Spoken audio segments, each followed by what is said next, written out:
Yo, have you heard of LinkedIn Learning? If you haven't, LinkedIn Learning is an American massive open online course provider. It provides video courses taught by industry experts in a variety of subjects. Now, why am I sharing this? I'm sharing this because Living Corporate is in partnership with LinkedIn Learning to provide diversity, equity, and inclusion courses. Listen, if you're trying to be a better ally, you want to understand better diversity, equity, inclusion strategies, or you just want to learn how to be a better leader, you got to check out the courses on LinkedIn Learning. So check it out. You can do it one of two ways. You can click the link in the show notes, or you go to LinkedIn Learning and you search Living Corporate. Again, link in the show notes, or go to LinkedIn Learning and search Living Corporate. I'll see you over there.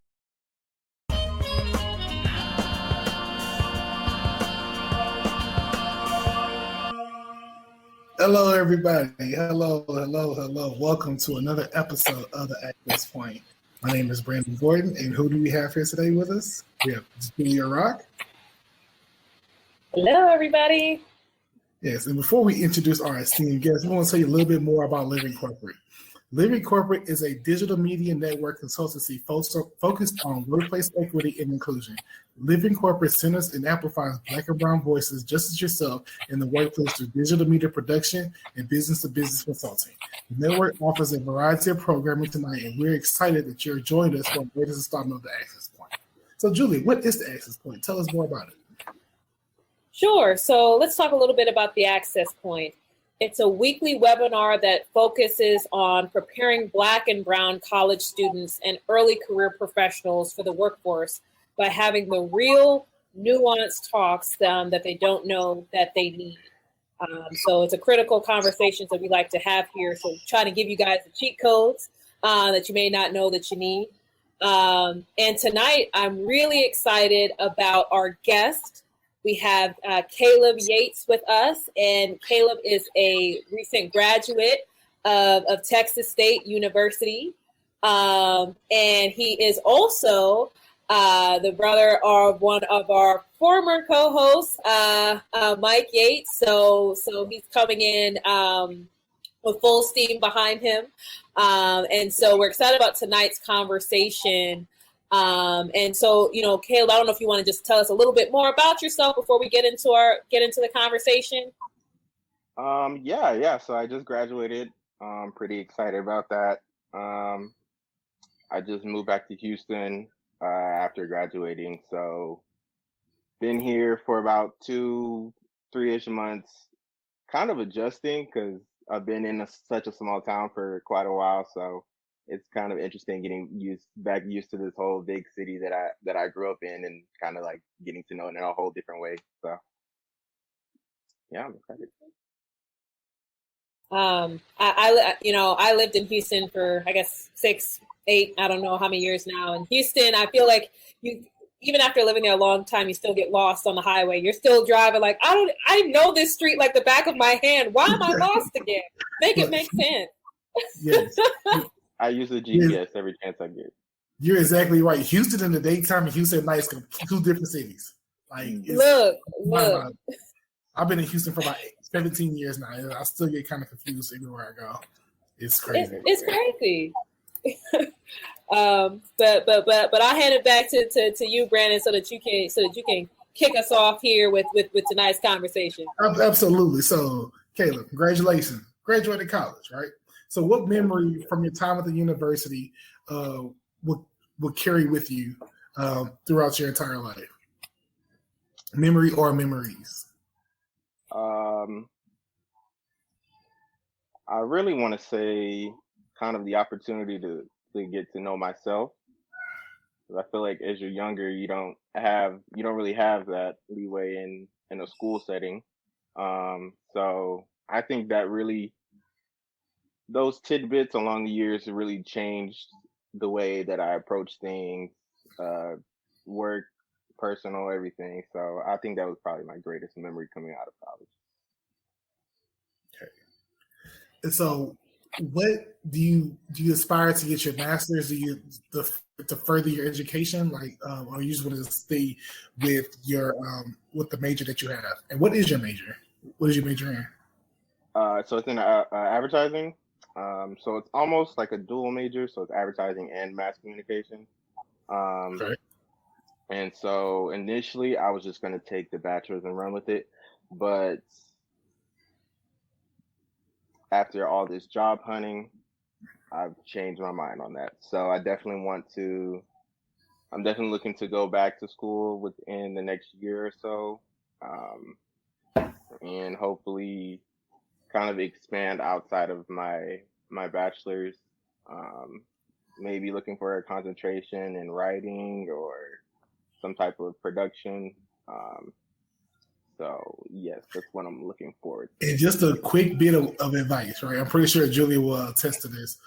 If Okay. you want to pursue your master's or a doctorate in a certain degree, start now, right? Life will start getting in the way, with kids and marriage and relationships. You don't know what the future may hold, right? You're still young, you're still active, you're still in the mode of school, right? So Yes. being out of school for so many years and then trying to get back into it is very hard, right?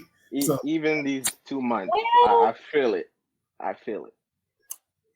go ahead, Julia. well, so I'm actually gonna be on the opposite side of that because Really? so I know, right? Right.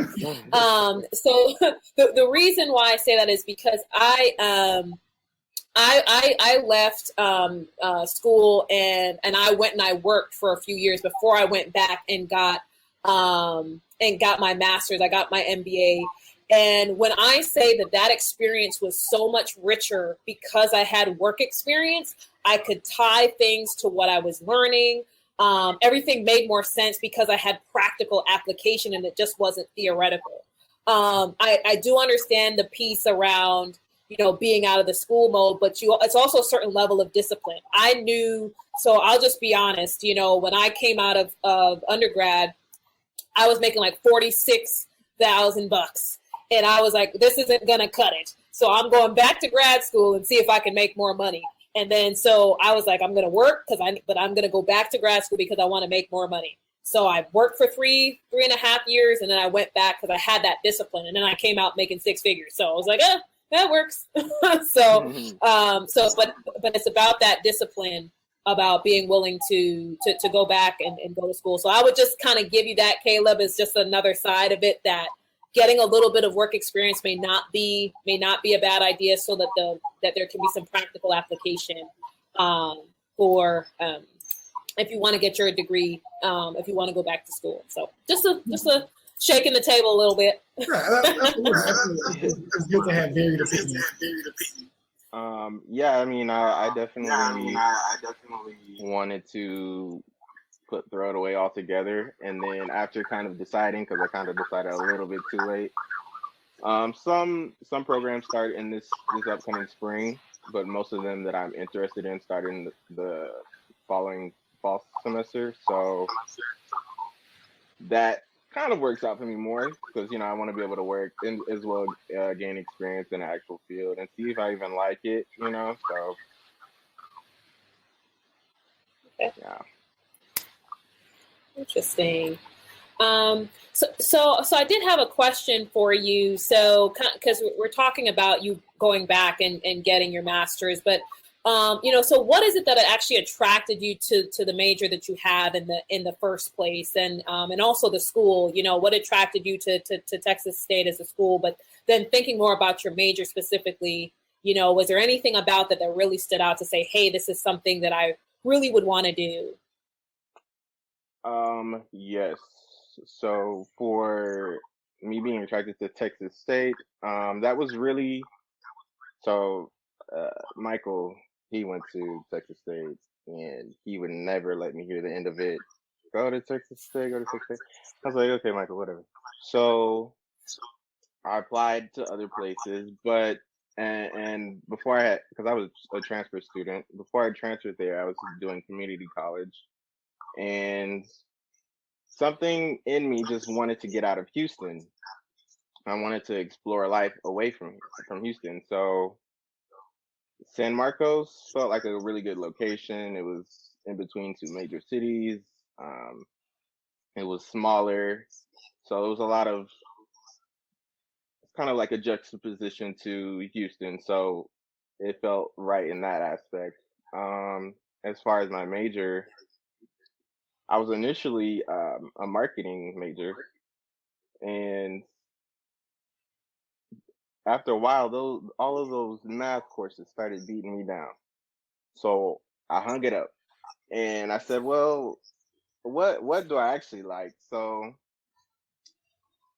I took I took a philosophy class, and we were talking about something about how visuals can take over your mind or something like that. And so I started looking at other majors, and uh, I found advertising. I took a principles class, and I kind of I kind of loved the storytelling aspect of advertising because it's such a persuasive art. And I think that's really what drew me to it. I'm a really visual person, and I think that aspect also really made me feel like that's something that I can take out of my head and put into a real tangible kind of thing in terms of like putting it towards a product or selling a product. So that's initially where it stemmed from, and now it's kind of grown out, which I'm really loving and kind of excited about too. So, Mike, I do have sorry, not me. Well, no, Mike is already here. Caleb, I do have a question for you, right? So you got into advertising, right? So, and I'm an engineer, right? I got a degree in engineering, so I have no clue what advertising is, right? So, but I do have a question, right? Since you're in the market of advertising and you are essentially a product, how do you sell yourself in the workforce? That's a good question. So you kind of have to, from my experience, I feel like you kind of have to throw all the basic. Oh, I have all these soft skills, but really, it's kind of delivering before the product is built, almost, especially coming out of college. Because it's like for myself, I know for a lot of other people, I had to work during college, so my first Facts. semester, uh, or my first like entire school year, I was on campus, and those resident hall bills were not. I was not with that, so I moved off of campus, got an apartment, and that was all on me. So from my next 3 years, I had to work all throughout college, and yeah, I knew that if I wanted to apply myself in a way that was not going to be kind of backed by the experience that I could gain, like it would have to kind of more so come from my character initially, and then I could pull from what I was able to do, even though it wasn't necessarily tied to my major or tied to the work that I want to do. So, for instance, I was working at the outlet malls for quite a while, um, and I was a sales associate, but Okay. under my sales associate umbrella, they had me doing all types of stuff. So I was doing inventory, I was tracking sales, I was merchandising. I was almost a manager in training, pretty much. So just learning to kind of step back and realize like you've acquired so many more skills than you even realized was one part of it too. Especially coming out of college and going into the workforce solely without the crutch of being in school. Uh,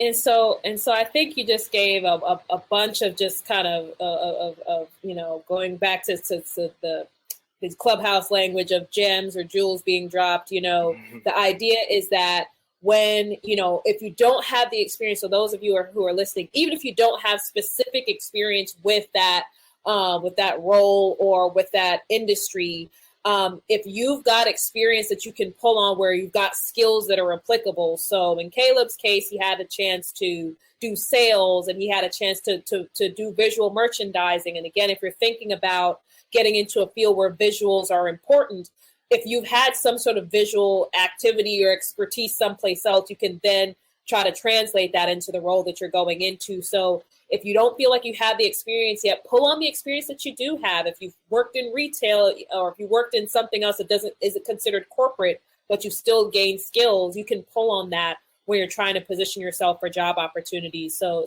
Kaleb is giving you guys the cheat code this evening for sure.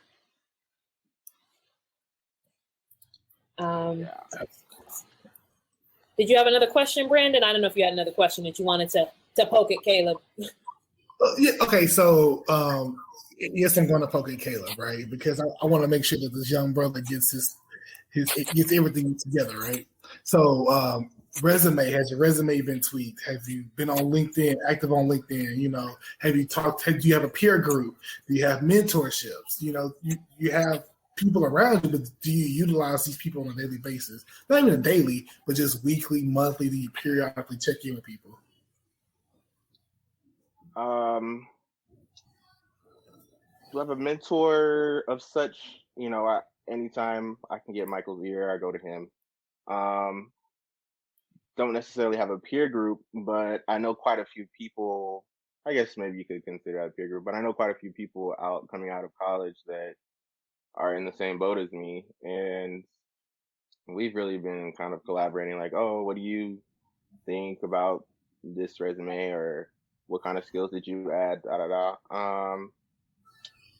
I've been seeing a lot of like really interesting information, like via TikTok, about how you can improve your resume or your cover letter, things like that. I actually have a couple of like teacher's assistants that I had for some courses while I was in college that are still like reaching out and providing like different resources on how to structure like a portfolio or cover letter as well. So do you have anybody that's actually in the industry, that's fresh out in the industry, like say within the first 5 years of industry, that you can reach out to and talk to them and put their brain on certain information? I do not. Well, actually, I do. I have a few professors that I took that I reach out to as well via LinkedIn, and they actually do a really good job of like posting job openings, like good resources on their LinkedIn feeds as well, trying to kind of get a lot of their graduating students that they had to have some awareness to what they can do and where they can go as well. So yeah, I really appreciate those people too, because they don't have to do that either. So right, absolutely. Yeah. Do you have anybody that's like upperclassmen that you, let's say like 2 years older than you or 3 years older than you, that you can reach out to?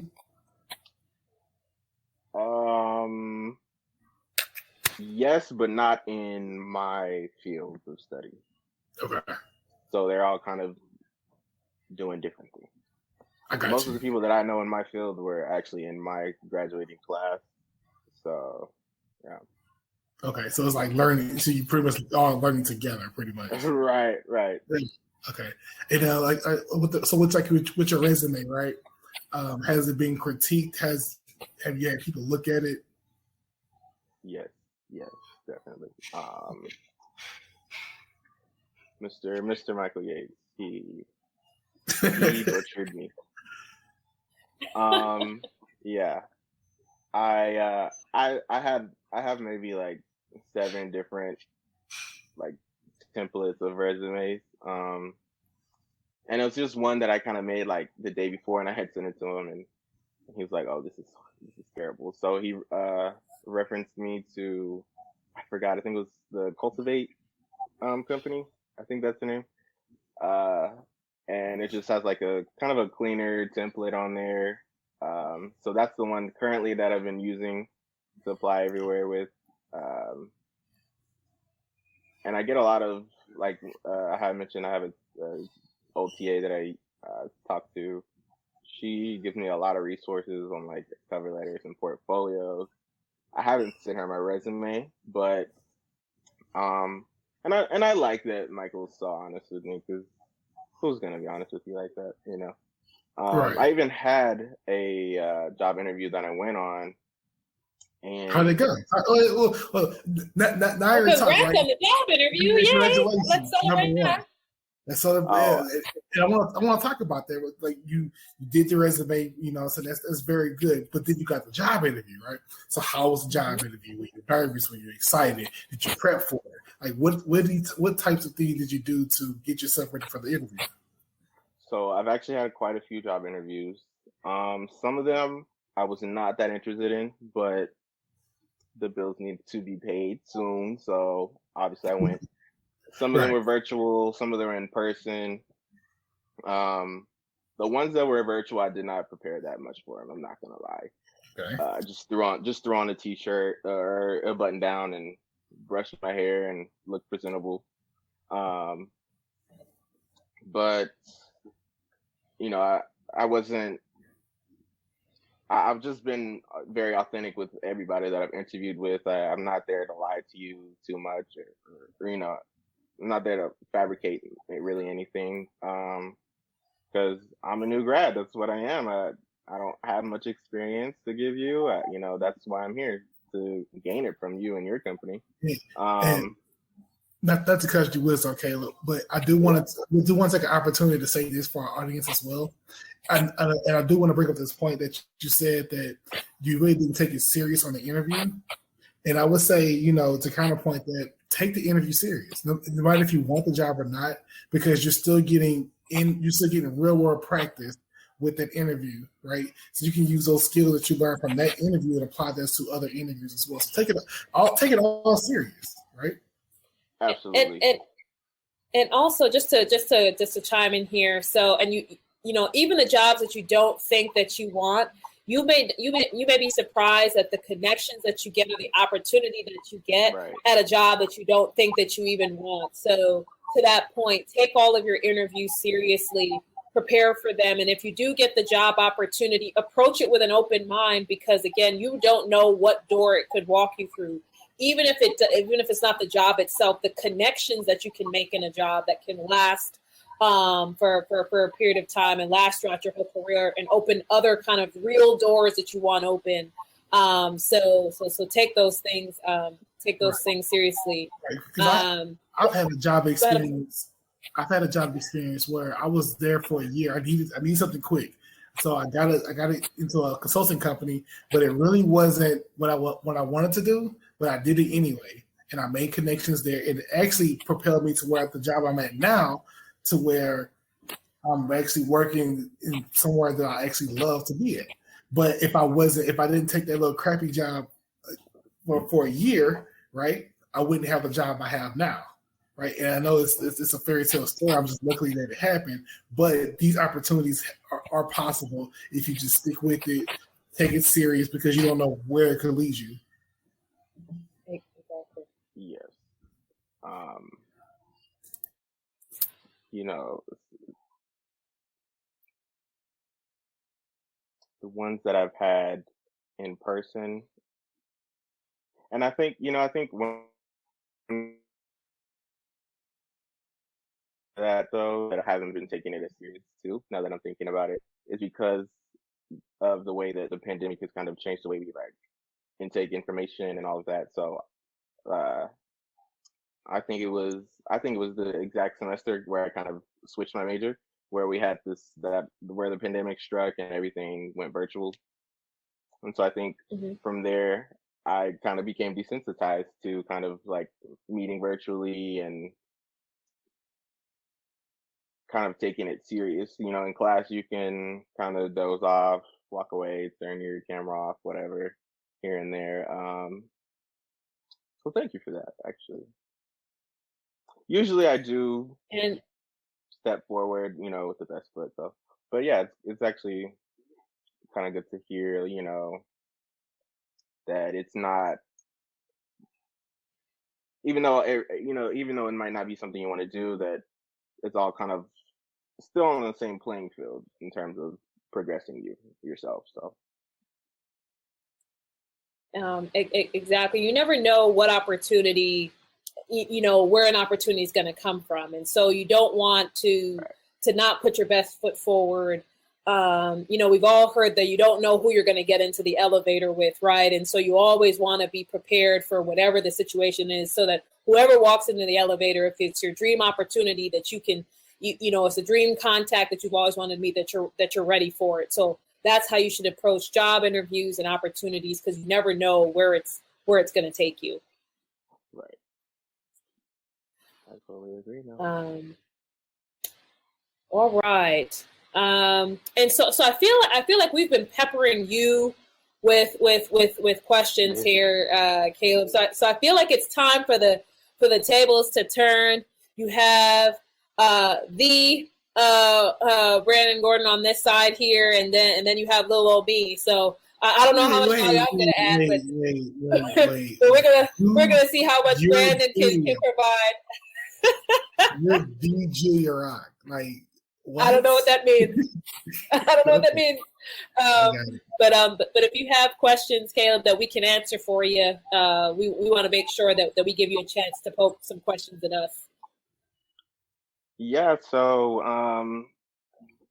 in your guys' experience, what would you say is maybe the most crucial piece of advice that you guys have gotten from somebody that kind of helped you weed out whether you had multiple career interests or not that you wanted to pursue?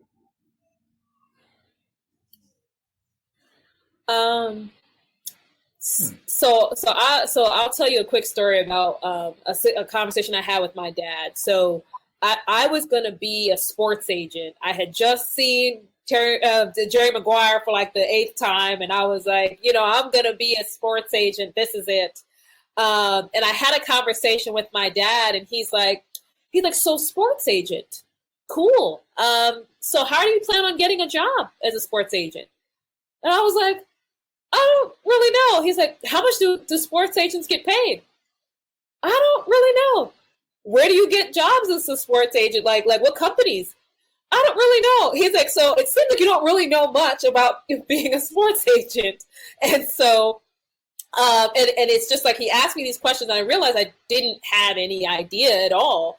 And he said, if being a sports agent is what you want to do, fine, but you've got to think about, does it pay?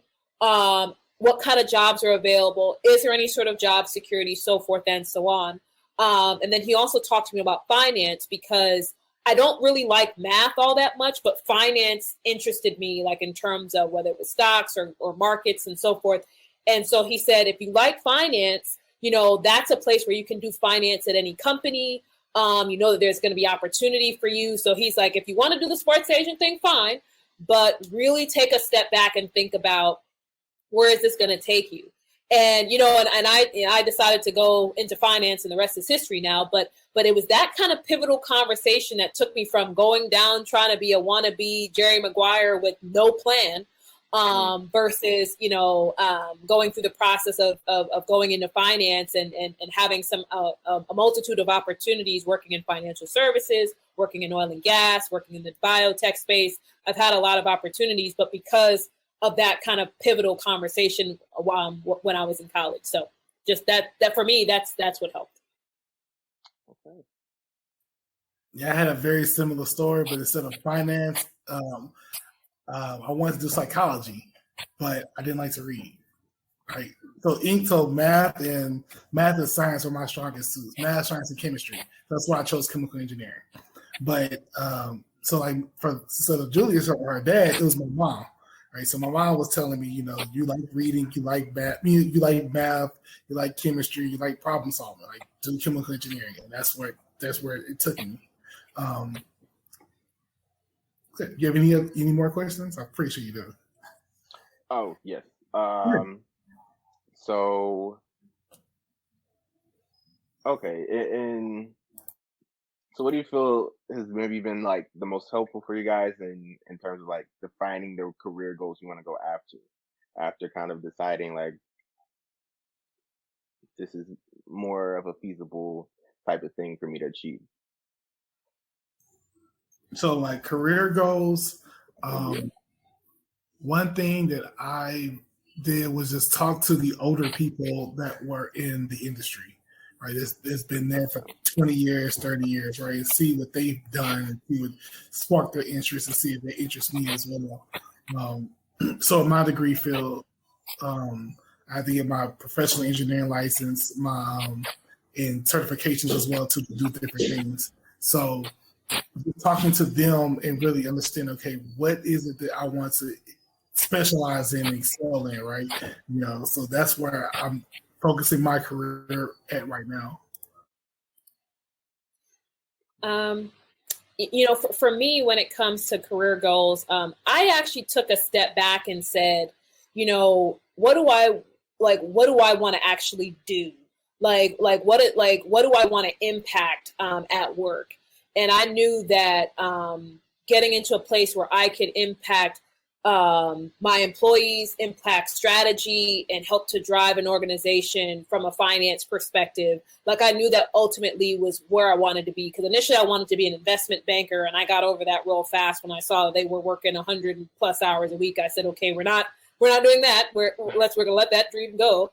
But then I thought about, when I think about finance, what's important to me? And it was I want to help organizations make decisions about how they spend their money, or, if they make a decision on spending their money, what becomes of that, or how do we report that, or how does that impact, how we function as a company? And then also having a chance to manage people.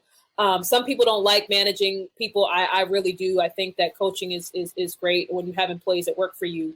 And so that's how I got to where I wanted to be from a career goal perspective. It's just what do I actually want to do?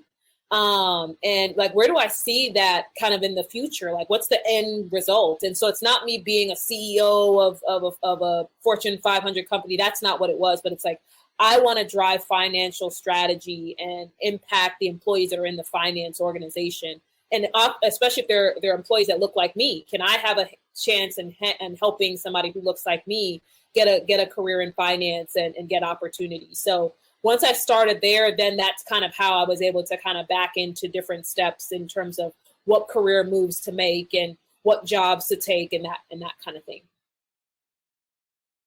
Okay. You guys are like whales of knowledge. We're old. That's why we're old. That's great hair for you. I'm young. Well, I'm old. Sorry, I'm the old one. That's okay. I kind of want to ask y'all I think one of the first questions you asked me about your college experience, what was maybe your most memorable college experience, or something that kind of shaped you in college? So for me, I have plenty of things, things I can talk about, things I can't talk about, right? So the things that I can talk about that really shaped me in my college career, right? Shout out to Prairie View University, where we produce productive people, by the way. The connections, right? The camaraderie, the relationship that I built with my friends, right? I have lifelong friends, and I could call them and talk to them and be around them it's we're still day one in college, right? So just building these types of relationships, right? And with that, that's actually how I got part of the Access Point. Well, my friend from high school actually was that knows the creator of the Access Point and Living Corporate. So from that relationship, that built on me introducing to Zach, who's the owner of Living Corporate. So then from that relationship, that's how I got on talking to him and hosting the Access Point, right? So just building these types of relationships, not knowing this one person for 25 years now lead me to a position where I'm talking to you, Kaleb. That's just crazy, right? But it's just, like I said, building those types of relationships and networking with people and really getting to be friends with them over these past, 11 years I've been out of college. Is it 11? No. Okay, we're not going to talk about that right now. But what I'm saying is... We're going to skip over the age part. Let's skip over the age part. Right. I'm 34 years old, okay? So let's just get that out the way. But just, like I said, having these lifelong type relationships with people is really what I took out of college. Another thing is I've always had great study habits. I've always been a studious student. But getting out of my shell, right? I'm an introvert at heart. I like to be by myself sometimes. I like to, say do things by myself. But being around people, being around new people, new environments, you have to break out I had to break out my shell. And that's one thing that really helped me was I know how to talk to people, right? I know how to make myself known, make my presence known, not only in person but in social media as well too, right? So I have a running joke with my friends, but they know because of my social media presence that you have to treat me a certain way. And Julia, why are you looking like that? No, just listen. Just listen. All right. So, but I lost my train of thought. But yeah, like I said, I was an introvert. I talked to people. I had to learn how to talk to new people. And that's one thing that always scared me because I was always comfortable talking to the people that I already knew. So just building my network of, hey, this person. Well, this person knows this person. Hey, let's be friends. Let's hang out. Let's do this. And then this person knows this person. So like for me, my thing was I always knew the popular people, right? So it was always because I knew so many popular people, I was always around them, and that's how I knew more popular people, and always the popular people that were always extroverts. So now I'm an introvert guy. I say, hey, Brandon, come on. They know I like to meet people, but at the same time, I keep to myself. But then this person knows this person, and this person knows this person, and this person. And so I was able to build my network that way. And now I have hundreds of friends just because of I'm hanging around the right people, talking to the right people, and being around the right people. So that's what I learned from college. So Brandon definitely just gave a cheat code about, sometimes you don't even have to know the person. You just have to know the person that knows the person. So when it comes to building your network, it's not always about knowing the right person. It's about knowing the person that, it's also about knowing the person that knows the right person. So building your network is so essential. Unfortunately, Kaleb, I'm going to geek out in terms of what really impacted me in my college career. My senior year in college, I had a course, I had a derivatives course, and the course was like really, really hard. Like no one ever really, like everyone was like, oh, if you get a C in this class, it's like an A. And it was really, really hard. And so my friends and I all joined, and then they all dropped the class. But by the time I realized that everyone dropped it, it was too late for me to drop the class. So it was like, okay, well, we're just going to roll up our sleeves and see if we can get through this course. And it's the hardest class I've ever taken in my life. It's harder than anything I even took in grad school, honestly, that one class. But I got an A in the class. And what that taught me was that if I put my mind to something, that I cannot be stopped. And that is something that I have taken with me for the rest of my life. And so that's really what shaped me is that, if I can get through that, and it seems like, well, it's just a class, but honestly, I had to stay up late. I had to go do office hours. I had to really put in a lot of work to pass that class, but to get the A in that class and have it on my transcript, I mean, it was like a badge of honor for me because I was able to tell all my friends who dropped the class, like, well, forget you guys. I have an A in the class now. I'm awesome. But just knowing that whatever I put my mind to, that I can get it done. I cannot be stopped once I commit to something, and it's helped me in every area of my life. And so having that, being able to get that laser focus on my goals and opportunities has helped me with my day job, with my business. It's really helped me to lock in and to execute. And to execute well and execute in excellence. And so, that's, from that moment, I've carried that with me the rest of my career. So yeah, a little bit more of a geek than Brandon over here. This dude's hanging out with everybody, and I'm here in office hours trying to study derivatives. I mean, clearly, I missed out on the college experience at some point. Oh no, I've trust me, I spent plenty of nights in the computer lab, sleeping in my car, doing my senior design project. So trust me, if anybody feels the struggle, we are here, right? We're here. All right. We're here, but I partied, I did all that, joint fraternity, I did all that, right? But at the same time, I knew education came first, right? And so that was number one. I was at school for a reason. Make sure I did that. Kaleb, any more questions for us that you got? Yes. Got one last one for us? I got one last question. Go ahead. So, you know, I mentioned I've been finding out a lot of information on TikTok. So I want to know from you guys, is there anything in relation to job hunting, job searching, resumes, cover letters that you would consider to be a myth? This is all Julie. I've got plenty of things, you know, that I feel are like myths. So, you know, I feel like when it comes to resumes, there's this myth that your resume has to be one page. I think when you're first starting out in your career, you know, that one page makes sense if you don't have a lot of experience. You could probably fit it on one page, but as you go through your career, you don't have to fit it all on one page. You don't have to use 7-point font in order to try to fit it there and making people go blind to read it. You know, so that's one of the things. The other things I would say is that people think that, cover letters don't matter anymore. It's 2021.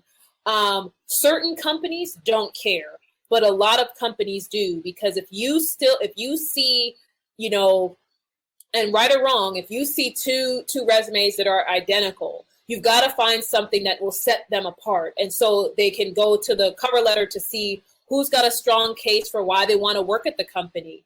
And so, you know, cover letters are not dead. As much as we'd all like them to just die a slow, painful death, they're still with us.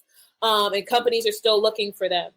And then the other thing I'll say, and I want to make sure that I give Brandon a chance to talk here, is going back to resumes really quickly.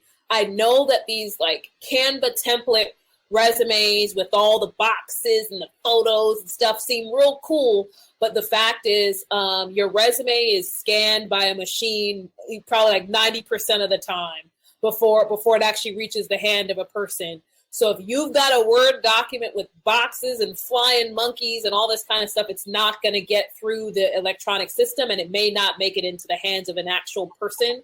And so you may be wondering, well, I'm sending in my resume and I'm not getting any callbacks. It may be because it's not even making it through the system because you've got too much stuff. Your resume is just too busy. So those kind of Canva template resumes may be beneficial if you're handing it to someone, maybe at a fair, if they're still doing that. I don't, you know, with COVID, I don't know if that's still a thing, but you know, if you're handing something to someone, you can have a little bit more creative license. But if you're sending something through an electronic online application, you've got to be mindful about the formatting of these documents, because you may not be able to get through, you know, through the systems that way. But Brandon, I don't want to take up all the airtime. No. Here's a cheat code. Wait, my hand. Okay, so here's a cheat code, Kaleb. This is what I've learned, right? You go on Indeed and you see the job posting, right? And you say, okay, we're looking for these kind of qualifications, right? I think this person's going to do this. Put those same keywords or copy and paste it and put that in your resume for that particular job. Okay. That's okay. Go ahead. I'm sorry. It's the resume writer coming out. I'm sorry. I can't help it. But please don't do the put it in white font and try to hide it behind no. You know, in the paragraph. People do that whole keyword, try to hide it in the page. Please don't do that, for the love of God. You know, just weave it into. They do, because someone told them that, no, just hide it in the resume. Just use white font. No, you know, weave it into your actual resume, create a skills or competency section, then weave it into your work experience. You know, make the keywords be kind of natural or organic in the resume. Don't do the gimmicks with the white font. If anyone is listening and thinking about that, just don't do it. Just wanted to chime back in there. Yeah, so typically what I do is, you know, you're applying for similar jobs, right? So I'm pretty sure similar jobs are looking for the similar qualifications and experiences. So what I've done is over time is whatever I have like a set list of things that I've done. But if they're looking for these specific types of things, I'll just add them on, or maybe delete one or two things from my list and add a couple of things from their list, put it on my resume and send it to them. So I'll have like mini custom resumes tailored just for that job posting, right? I have my resume that I can give to anybody, and I have one strictly for that company. Because, like I said, there isn't anybody that's just sitting down just reading a resume. They get hundreds of resumes. They have to screen them somehow. So just when they screen them through a machine or have their own a whole third-party HR department that scans the resumes and looks at them. So, and all they're looking for is just keywords, key buzzwords, right? And it just makes their job easier. So you have to play the game. And the game is to try to see if you want that job, tailor your resume for that job. Right. Okay. Yeah, I've heard that one before, but I think I've done that actually, and I'll get an interview, and they'll start asking me, oh, da da da, and then they'll kind of fickle out once they realize maybe I don't have experience. So, kind of bouncing off what you just said, maybe what's a good way that I can kind of ricochet their kind of skepticism off of that. So we did a show last week. I know it's a shameless plug. We did a show last week about interviewing. So okay. I would highly encourage you to listen to that show, right? Okay. And so just to give a quick summary on it so we can head out. Actually research the company and so like your transferable skills. Show the things that you've been doing. Like you said you was working, you said you did this. Those skills transfer. You worked while you went to school. I can multitask, right? You've been to school, right? You've been to school. I can learn. I can do the work. I'm active in this. I'm doing this. It shows you that you're not just doing just one thing, but you can able to do multiple things, and that's what companies are looking for. So as long as you can find within yourself, what are your skills? What have you done in school? What have you done at work? Your qualification, and then make that into a transferable skill to the actual workplace. I'm pretty sure Mike can help you on that. But find you a couple of transferable skills that you know that's what Kaleb is strong in. You bring those to the interview and see what happens. Practice with a couple of people first on interviewing and see how that works out, and then go to the actual interviews. Take them serious. Okay. Take notes. Like I actually go to the interviews, right? And I have a notebook with me that have questions that say, this is what I'm looking for in an interview. This is what I'm looking for in a company. Can you match me with that? Okay. And they're also pretty, and I've been in the game for about 12 years working, right? I still take a notebook in with my resume and say, hey, I did this, I worked on this. And I have questions that I've written out, just general questions and also questions specific for that company. What are you guys looking for in I always try to tailor it back to myself. One example would be, hey, I heard you guys are looking for an engineer. Okay, I'm an engineer. What qualifications did I have that jump out to you to show that I'm worthy for this position, right? So you're accomplishing a few things, right? It forces them to look back at your resume and say, okay, I'm looking, you've done X, Y, and Z. This is what I want. It also forces you to look, it forces them to actually think about if they're going to hire you, because now it's like, hey, since I said he's good at this, is he a good fit for our company? Okay. It's just those types of questions that I ask to make sure that, one, I want to get the job, and two, how can I stand out?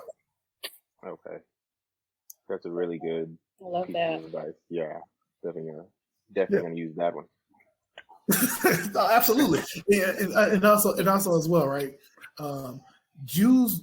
So your brother has my number. You can get my number after this.